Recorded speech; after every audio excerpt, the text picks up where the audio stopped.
السلام علیکم، آپ دیکھ رہے ہیں پاکستان ایٹ 7 اور میں ہوں ناجیہ اشر۔ ہمارے آج کے پروگرام کی ٹاپ سٹوریز یہ ہیں۔ گورنر سندھ اور مصطفیٰ کمال کی لڑائی میں تہذیب کا دامن چھوٹتا دکھائی دے رہا ہے۔ بات سیاست سے ذاتیات تک پہنچ گئی، ایک کے بعد ایک سنگین الزامات، کیا تحقیقات بھی ہو سکیں گی؟ اور سپریم کورٹ نے پاناما لیکس پر وزیر اعظم کو نوٹس بھجوا دیا، 2 ہفتے میں جواب طلب۔ کیا اب بھی پی ٹی آئی کے پاس دھرنے کا اخلاقی جواز ہے؟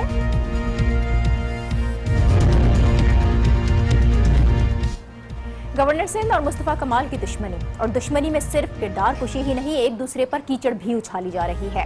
ان غیر مہذب الفاظوں کا استعمال ہو رہا ہے جن کی کسی بھی مہذب معاشرے میں جگہ نہیں، جو میں یہاں بھی نہیں دہرا سکتی، لیکن مسلسل ہم ٹی وی سکرینز پر کل سے وہ دیکھ بھی رہے ہیں اور سن بھی رہے ہیں۔ کل گورنر سندھ بولے تھے آدھے، آج مصطفیٰ کمال نے جواب دیا ہے۔ مصطفیٰ کمال صرف یہیں تک محدود نہیں رہے، وہ اب اپنا مطالبہ گورنر کا نام ECL میں ڈالنے اور گرفتاری سے پھانسی تک لے جا چکے ہیں۔ مصطفیٰ کمال کی آج کی یہ پریس کانفرنس، آپ خود ہی سنیں کہ وہ کیا کہہ رہے تھے۔ ناسور ہیں، ناسور اس باڈی کے لیے ناسور ہیں، یہ زخم ہیں، یہ رشوت العباد صاحب زخم ہیں۔ جب تک اس ناسور کو ایڈریس نہیں کریں گے، یہ شہر، یہ صوبہ، یہ ملک ترقی نہیں۔ مصطفیٰ کمال کو آپ نے سنا، وہ جو زبان استعمال کر رہے تھے۔ گورنر نے بھی گزشتہ روز ٹی وی چینلز کو انٹرویوز میں اسی طرح کی زبان استعمال کی تھی۔ یہ تمام تر کمیونیکیشن جو ان 2 حضرات کے درمیان ہو رہا ہے، یقیناً بہت افسوسناک ہے۔ دونوں جانب سے اس قسم کے الفاظ کا استعمال قابل مذمت بھی ہے۔ کیا گورنر سندھ اور مصطفیٰ کمال کو اس طرح کی زبان زیب دیتی ہے؟ ہمارے لیڈران کو ہوا کیا ہے، اور کیا تمیز، تہذیب پیچھے کیوں چھوٹتی ہوئی نظر آ رہی ہے؟ اور پھر دونوں جانب سے استعمال ہونے والے یہ الفاظ بھی اور الزامات بھی بہت سنگین ہیں۔ مصطفیٰ کمال نے آج کئی انکشافات کیے ہیں۔ انہوں نے سانحہ 12 مئی اور سانحہ بلدیہ کی اثر نو تحقیقات کا مطالبہ کیا ہے۔ یہ بتایا ہے کہ 12 مئی کو گورنر ہاؤس میں کنٹرول روم قائم تھا۔ انہوں نے نشتر پارک دھماکے پر بھی بات کی، گورنر سندھ کی دوہری شہریت کا بھی ذکر کیا گیا۔ مصطفیٰ کمال کی یہ الزامات آپ کو ایک مرتبہ پھر سنواتے ہیں۔ مئی 2007 گورنر صاحب کراچی کی تمام انتظامیہ کو ڈیل کرتے تھے۔ وسیم اختر جو آج 12 مئی کے مقدمے میں بند جس کو کر رکھا ہے، جو کہ اس وقت کا ہوم ایڈوائزر تھے، اس کی GIT رپورٹ آ گئی ہے۔ اس نے کہا کہ بھئی ساری میٹنگیں جو ہے وہ گورنر ہاؤس میں ہوتی تھیں۔ 12 مئی کے حوالے سے مطالبہ کرتا ہوں کہ یہ بلدیہ ٹاؤن فیکٹری کی انویسٹیگیشن کی جائے، آپ کو پتہ چل جائے گا، ری انویسٹیگیٹ کریں کہ آپ کو پتہ چل جائے گا کہ آگ لگنے کے بعد گورنر نے اپنے آفس میں بٹھا کر ان مالکان کو پہلے اس کو گرفتار کروایا، پھر اس کو چھڑوایا، پھر اس کے بعد اس سے جو ہے وہ سیٹلمنٹ کی، پیسے لیے۔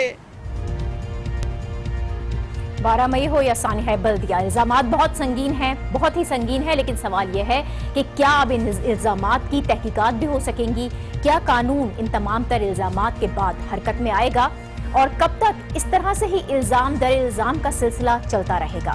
گورنر اور مصطفیٰ کمال کی لڑائی کے دوران ایک اور اہم ڈیولپمنٹ کراچی میں ہی ہوئی، وہ تھی MQM لنڈن کی جانب سے، جو کہ بہت ہی متحرک دکھائی دی۔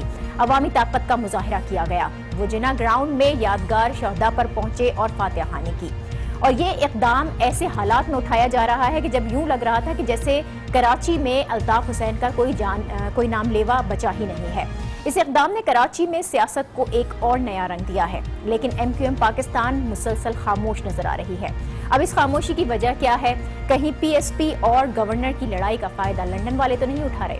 آج کا یہ پروگرام اس پر ہم ویلکم بیک۔ کراچی میں سیاسی لڑائیاں اور سیاست کے بدلتے ہوئے رنگ، اسی پر ہم بات کریں گے۔ سینئر صحافی زاہد حسین صاحب نے ہمیں جوائن کیا ہے۔ بہت شکریہ زاہد صاحب آپ کا۔ ایک طرف گورنر اور مصطفیٰ کمال کی لڑائی، اور اب سے کچھ دیر پہلے مصطفیٰ کمال کی پریس کانفرنس بھی آپ نے سنی ہوگی۔ دوسری جانب ایسے حالات میں جب کچھ دن پہلے ایسا محسوس ہو رہا تھا کہ شاید کراچی میں الطاف حسین کا کوئی نام لیوا نہیں رہا ہے، آج MQM لندن نے عوامی طاقت کا مظاہرہ کیا ہے۔ کراچی کی سیاست اتنی تیزی سے کیسے رنگ بدل رہی ہے؟ देखिए एक तो बुनियादी तौर पे MQM में बहुत ज़्यादा इंतशार है, और ये होना था। मतलब जब ये कोई तंजीम टूटती है तो उसमें जो है कई उसके जो है वो उसके टुकड़े हो जाते हैं, फैक्शंस बन जाते हैं। और यही हम आप देख रहे हैं MQM का कि एक जैसे एक उनकी जो एक सेंट्रल क़यादत थी, जब उससे आपने हटे हैं तो फिर लाजमी नतीजा ये होता है कि फिर और भी ग्रुप बनते चले जाते हैं। पहले हम देखा पाकिस्तान ज़मीन पार्टी बनी, उसके बाद जो है वो मुत्तहदा पाकिस्तान बनी। तो यकीनी बात ये है कि ये कहना पहले भी सही नहीं था कि जो है कि उसके जब पाकिस्तान राब्ता कमेटी ने अपना तोड़ा नाता उनके साथ, तो ये ज़रूरी नहीं था कि सारे के सारे लोग उनके साथ आएंगे। और ये बात पहले भी लगती थी कि पूरी पार्टी जो है वो अल्ताफ़ हुसैन के गिर्द घूमती थी, और ऐसी पार्टी थी जिसमें ये है कि जो इसका नारा ये होता था कि हमें मंजिल नहीं क़ायद चाहिए, और पूरा एक पर्सनैलिटी कल्ट क्रिएट किया गया है। तो फिर ये कहना कि जो है वो उसके साथ कोई लोग नहीं होंगे, वो मेरा ख्याल गलत फहमी थी। तो ज़ाहिद हुसैन साहब, जिस तरह आपने पर इशारा किया कि MQM इंतशार का शिकार, इस इंतशार में गवर्नर सिंध और मुस्तफ़ा कमाल की अगर आप ये लड़ाई देखें तो 2 दिन के अंदर जिस तरह के अल्फाज का इस्तेमाल हुआ है, जिस तरह के इल्ज़ामात लगाए गए हैं, ये लड़ाई सियासी से ज़्यादा ज़ाती क्यों बनती नज़र आ रही है? ये बिल्कुल सियासी भी है और ज़ाती भी है। अच्छा। दोनों चीज़ें हैं। देखें, ये मैंने जैसे पहले कहा था कि ये दोनों, चाहे मुस्तफ़ा कमाल हो चाहे वो गवर्नर इरशाद अहबाद हों, वो दोनों जो है MQM के हिस्सा थे। और जब ये सारी चीज़ें हो रही थी जिसका जिक्र कल जो है गवर्नर साहब ने किया, तो उस वक्त तो वो खुद भी एक तंजीम का हिस्सा थे।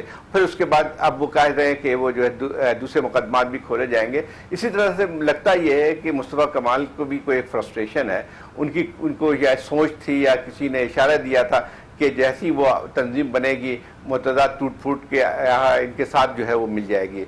और मेरा ख्याल ये कि उनके सामने जो है गवर्नर साहब भी मौजूद होंगे कि गवर्नर उनकी मदद करेंगे कि जो मुतदा से लोगों को तोड़ के जो है वो पाकिस्तान ज़मीन पार्टी में लेके आएँ। तो लेकिन मेरे ख्याल वो चीज़ नहीं हुई है।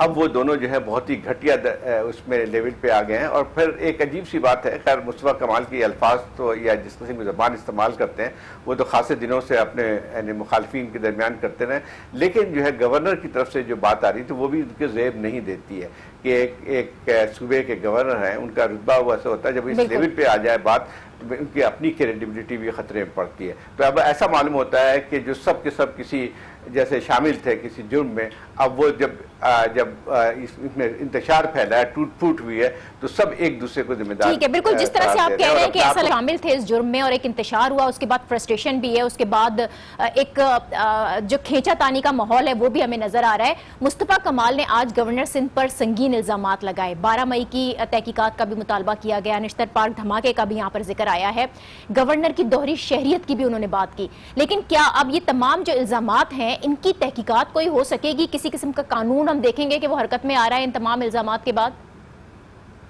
देखिए, ये सारी बात वही मैं जैसे कह रहा हूँ कि ये दोनों जो है MQM के बहुत अहम इनके मेंबरान थे, लीडरान में शुमार होता था इनका। तो जो भी वाक़यात कराची में हुए हैं पिछले 10 साल में 12 साल में, तो ये अपने आप को बरी ज़बान नहीं कर सकते हैं। अब वो इल्ज़ाम तराशी तो कर रहे हैं, लेकिन फिर अब सवाल ये पैदा होता है कि जैसे गवर्नर साहब ने कहा कि जो है वो 12 अक्टूबर को जो वहाँ पे एक लिहाज से खून रेजी हुई थी उसमें ये तमाम शरीक हैं या कस्बा कॉलोनी के। मतलब ये कि अगर फ़र्ज़ कीजिए ये जब इन जराइम का इर्तिकाब हो रहा था तो उस वक्त गवर्नर साहब क्यों खामोश थे, या ये मुस्तफ़ा कमाल जो ज़माने में मेयर थे वो क्यों खामोश थे? मसला ये है कि मैं तो समझता हूँ कि इसकी ज़िम्मेदारी सबको लेनी चाहिए बजाय इसके कि जो है वो एक दूसरे पर इल्ज़ाम तराशी करें। यकीनी बात यह गवर्नर के जो भी लहजा है या गवर्नर ख़ुद भी जो है इस कॉन्ट्रोवर्सी में जिस तरह शामिल, तो मेरा ख्याल ये कि उनकी खुद क्रेडिबिलिटी भी मशकूक होकर आई है। अगर उनके खिलाफ कार्रवाई होती है या नहीं होती वो तो अलग हिस्सा बन के आती है, लेकिन क्या एक बहुत बड़ा सवालिया निशान। बहुत शुक्रिया ज़ाहिद हुसैन साहब हमारे साथ थे और अपना तज्जिया दे रहे थे MQM जो कि टूट फूट का शिकार है और उसके बाद लीडर्स की एक दूसरे के साथ जिस तरह से खींचातानी की सूरत हाल हमें नजर आ रही है। यहाँ पर एक ब्रेक में ले रही हूँ और इस ब्रेक के बाद हम बात करेंगे सुप्रीम कोर्ट के नोटिस पर। हमारे साथ रहिए।